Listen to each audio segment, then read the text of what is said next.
Ayyee daawwattoota keenya akkuma ilaalaa jirtan namni fuulduratti argaa jirtan namni hunduu ka beeku hawaasa Oromoo Neezerlaand keessattuu ka hubatu haadha Oromoo abbaa Oromoo haadha Siinqee abbaa Malkaa yoo gara biyyaa deemne immoo abbaa Daaleellee jedhanii yeroo keessan fudhattanii manuma keessanitti nu eeguu keessaniif hedduu ulfaadhaa galatoomaa isiniin jenna. Aadde Maree yoo isinirraa ka'e tarii waan nama biraa mufachiisu natti hin fakkaatu. Silaa bakkii jirtan Awurooppaa akkamitti waan kana asitti qopheessuu dandeettan? Maalirraa kaatanii immoo qopheessitan? Achii Dr. Baqqalaan itti fufani. Dhugaadha. Galatooma isinis mana keenya dhuftanii har'as irratti nu waraabdanii galma aadaa Oromoo Oromiyaa xiqqoo keessan jiru asitti sigaa akka mul'atu nu waraabuudha dhufuu keessanii guddaa galatooma ulfaadhaa jenna. Dhugaadha. Sabni Oromoo guddaadha. Itoophiyaa keessatti Oromiyaan guddoodha. Sabni Oromoo guddaadha. Aadaa guddaa qaba. Waan baay'ee Oromiyaa keessatti mul'ata. Akka saba guddaa kanattis waan agarsiisa waan mul'atu nyaacha taanaan huccuu taanaan maaddanumti illee lafa Oromiyaa keessaa argamu. Oromiyaan lafa qabeenya guddaa qabdu meeshaa bareedaa qabdi. Kanumaaf egaa biyya fagoo soo jiraanne biyya alaa keessatti immoo waan Oromiyaa keessa jiru meeshaa Oromiyaa keessa jiru babbareedaa kana biyya ormaa saba biyya alaa keessatti agarsiisuu beeksisuu Oromiyaan maal qabdi maal fakkaatti sabni Oromoo maalitti jiraata maalitti bula jedhee akka biyyi keessa jiraannu kun sabaaf sablamnoon addaa akka aadaa Oromoo meeshaa Oromoon eenyu akka ta'e beeksisuudhaaf Oromiyaa xiqqoo jennee biyya Awurooppaa keessatti mana keenya kutaa xiqqoo keessatti meeshaa aadaa keenya ijoolleen keenyas ijoolleen asitti dhalattu amma biyya ishii deemtee waan Oromiyaa keessa jiru waan biyyi ishii qabdu waan sabni isaatti bulu faayyaa babbareedaa kana ijoolleen Oromoo biyya kanatti dhalatan illee waan bareedaa akkanaa qabdi biyyi keenya Oromiyaan jedhanii akka barumsa akka arganiif meeshaa kana Awurooppaatti finnee manuma keenya kutaa xiqqoo keessatti waan aadaa keenya jaalannuuf agarsiisuuf kanasitti qopheeffannee waan itti gammannuuf.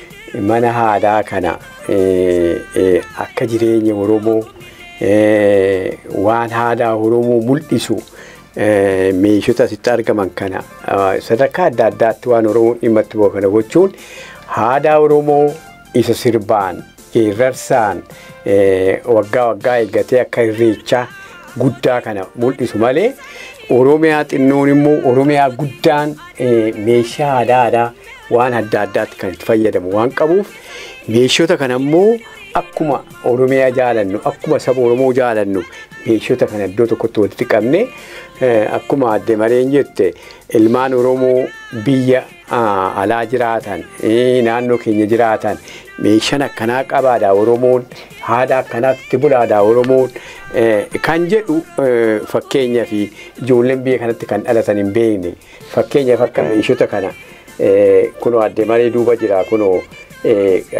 akka isatti hin dhufa saniin dura kana fakkaata jechuu kootiin jedhee kanaaf meeshota akkanaa kana akka aadaa Oromoo ittiin bulcha jireenya Oromoo kan mul'isu kana gochuudhaaf itti yaadne amma humni keenya danda'u namoota kaka'annee ofiisinnaa deemnu waan kana hundumaa walitti qabnee iddoo kanatti akka mul'atu gochuudha yaalii goona.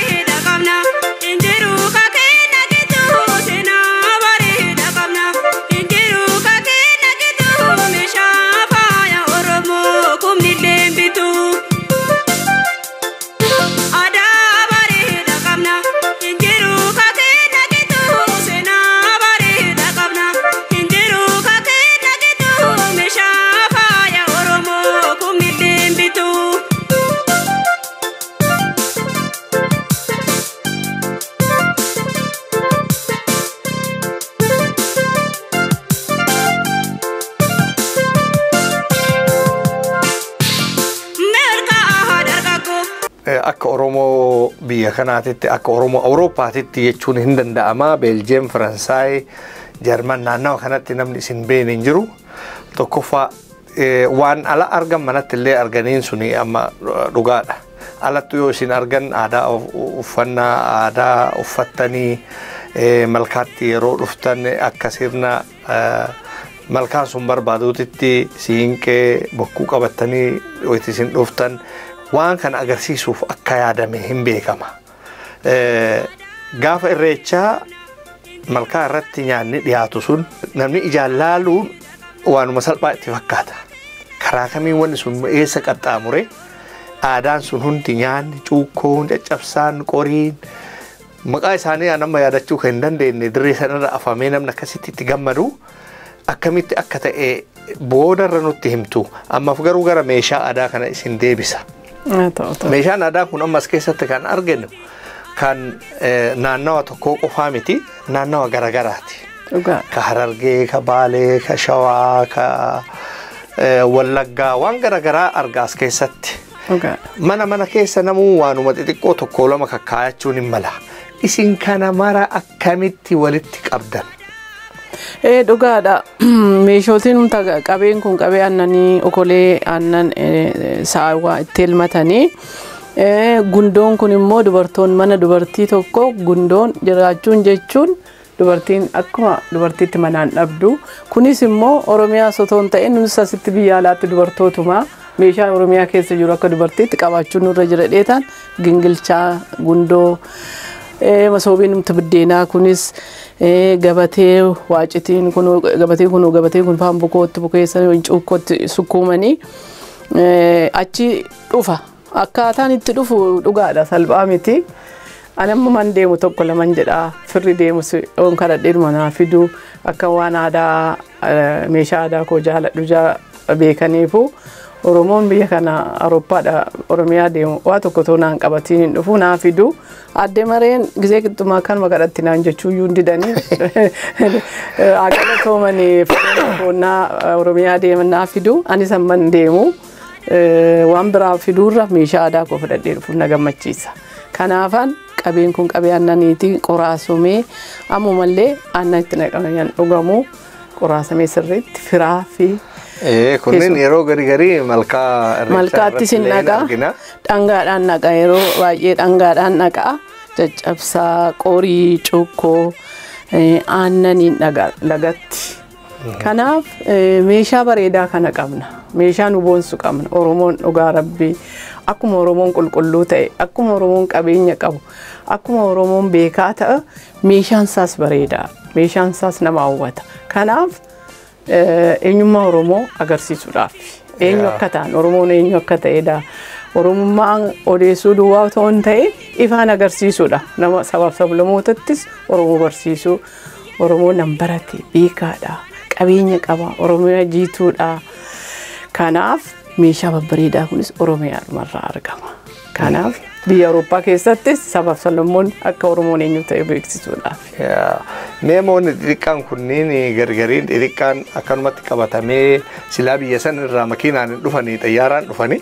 Dhugaadha xiyyaaruma. Wanni akka amma kunoo faararraa hojjetamuu akka kunoo amma achitti arguu kuni akka Ubbo jabanaan kun isa achuma dhufa. Naasanii achi jala immoo gomboon jira. Gamboodha. Amma kun biyyumaa dhufe? Biyyumaa dhufa. Shaantaa keessa godhamee daaraan marameetti biyyaa dhufe. Kun ubbo bishaan itti waraabbamu isa sanattis immoo marqamuu hin danda'a. Kun distiidha ittoon hojjetama. Kun immoo boraatii hawwan keenya dur boraatii kanarra ciisu boraatiidha. Egaa kun immoo warra dhiiraati Dr. Baqqalaa akkamumatti biyya kana dhufe wanni kun? Aadaa keenya guddisuudha dhugaa waan yeroo gabaabaa keessatti hojjetame miti. Waan yeroo dheeraa keessatti hojjetame. Ani biyya Hoolaandii duwwaa otoo hin ta'in biyya Hoolaa keessas tajaajilaan ture akka doktaraatti. Kana biyya Beeljiyeem keessatti otoon hojjedhu nama biyya Beeljiyeemii biyya keenya dhaqu ture namni kuni maal laafidda jennaan waan akkanaaf footoo akkanaa kana kaafna kana naa fidi koottuun jedheeni dhugaan siin jedha kabaja qabaaf nama sanaa baay'ee guddaan kabaja qabaafi namni kun gargaarsa guddina biyya sanaatiif eenyu godha isatu naa fide. Akkasitti kan argadhe.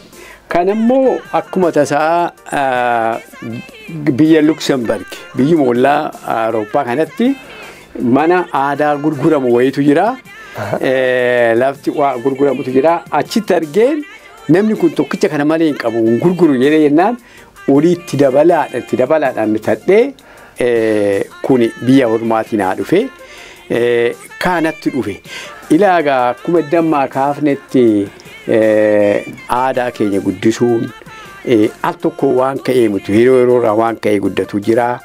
Aadaa Oromoo guddisuun fakkeenyaaf haceen keenya kan yoomuyyuu ni irraanfanne aadaa Oromoo kan dur irraanfatame seenaa irraanfatame seenaa Oromoo irraanfatame gootota Oromoo manguddoo Oromoo aadaa ittiin bulchina Oromoo nama ol kaasee jedhe kuni manni kun uyyuu yaadannoo isaatiif uyyuu jenneeti aceen iddoo jiratti waan tokko bareedu mana kana finnee mana eenyu kana gadi dhaabne kanatti aceen egaa akkuma hundu keessa beeku namni hundumtuu beeku Oromoon beeku nama seenaa abbaa seenaati abbaa saba Oromoos abbaa seenaa dhugate hundumaa boolla keessaa qotee baasudha. Akkuma kana meeshaan amma walitti qabannee as argitan kun meeshaa walitti qabame kuni suutan akkuma adde mareen dammaa ibsite namoota kadhannee ofii yoo dhaqne biyya adda addaa yoo deemne kan hundumaa walitti qabne saba keenya jaalala saba keenyaa qabnu yaadannoo saba keenyaa biyya keenya illee yoo jiraachuu baanne biyya alaatti walitti qabne seenaa saba keenya ta'a kan jedhuu fi waan akkanaa kana walitti qabne meeshoonni kun waan adda addaati. Ilaalaa siinii abbaa gadaa. Siinii abbaa gadaa kan bunatti dhugamu duwwaa ta'u ilaalaa buna keenya Jimma keessaa Harargee keessaa dhufan kunoo akkas meeshaa adda addaa kanaa fi kana meeshota kana adda bareessu dabaltee ibsiti waan akkanaa kun hundumtuu aadaa ittiin bulmaata Oromoo. Oromoon maaliin beekama? Meeshaa kamiifamma meeshaan asitti argamu kun hundumtuu waan itti dhimma itti ba'amu qaba. Kana hundumaa tokko tokkoon illee gaadde mareetti dhuftee waan isaa hin ibsiti. Kan hundumaa walitti qabnee asitti gochuun keenya yaadannoo saba keenyaaf qabnu. Maaluma keenya biyya keenya silaan jirru gaaf tokko seenaa dhaafaa ta'u saba Oromoo haa baratu jennee kan hundumaa walitti qabnee gammachuudhaniin qalbi qabeessaniin obsaan kan hundumaa walitti qabuu dandeenye malee waan guyyaa tokkoon waggaa tokkoon dhufe miti waggaa hedduu irratti hojjetamee kuni dhufe kuni akka dhuunfaa keenyatti ilaallu kuni akka saba Oromoo biyya alaas hin ta'a jenneeti ilaalla.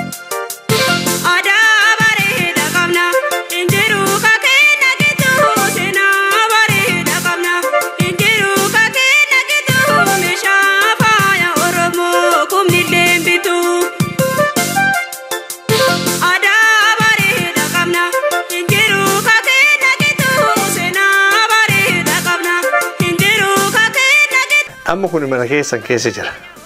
Dhugaadhaa manni keessan mana hawaasa Oromoo biyya kanaati.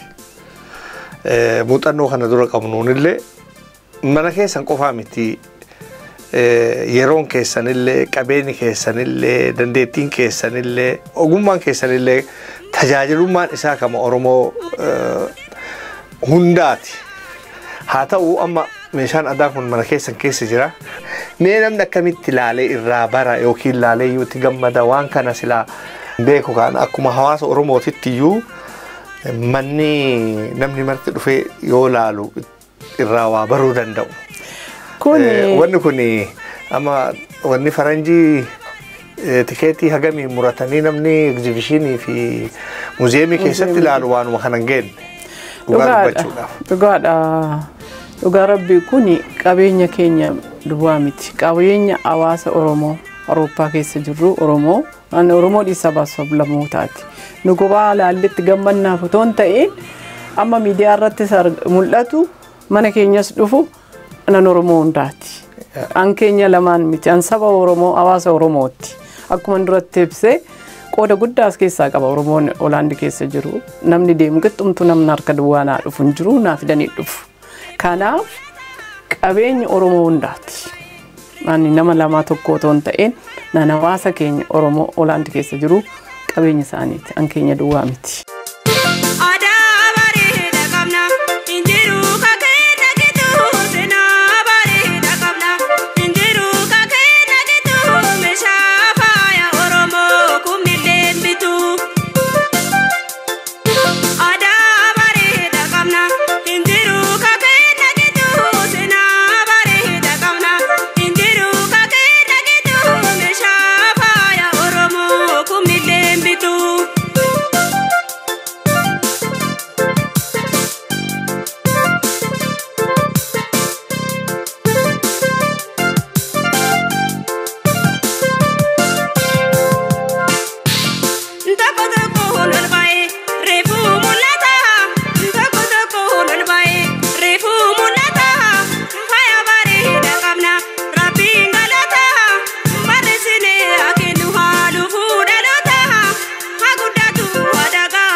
Kumilin bitu